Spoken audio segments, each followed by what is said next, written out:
All the most renowned and revered mystics from the world's great wisdom traditions all tell us the same thing. They all boldly declare that the ultimate nature of reality is that there's only one and not two. Time, space, and the entire creative process emerged from primordial emptiness or nothingness. How is it possible that energy and matter could emerge from primordial emptiness? How could life emerge from energy and matter? And finally, how could mind emerge from life?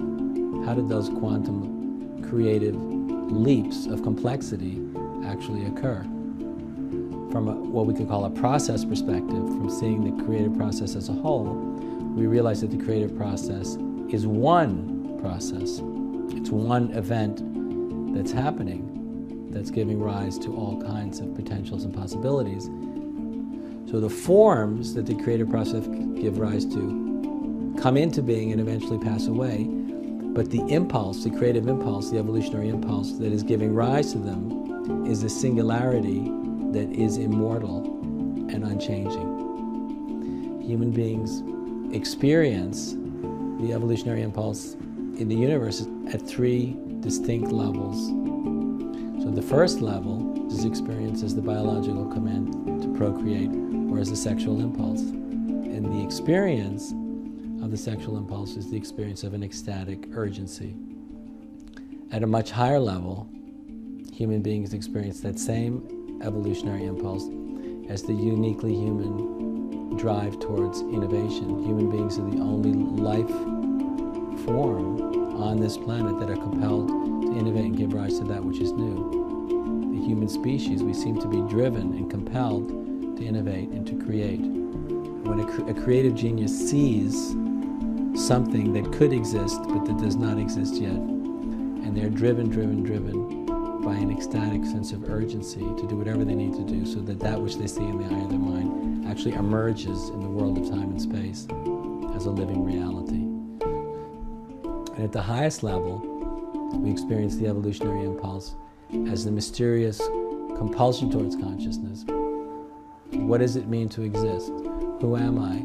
Why am I here? Why did something come from nothing? That which compels human beings to come to terms existentially with the meaning and purpose of existence itself is none other than the same energy and intelligence that created the universe and is creating the universe. It is not merely me, Andrew, or any one of us as individuals who's merely personally struggling to come to a deep moral, philosophical, and spiritual understanding of what it means to exist.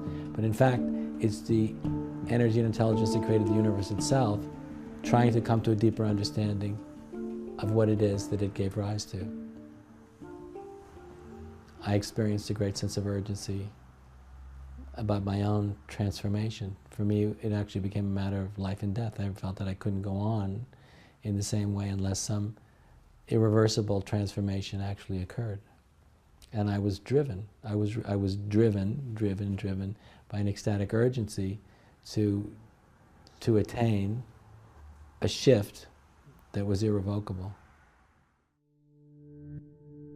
As we awaken to and embrace an evolutionary worldview, we get a sense of what's called deep time and big history.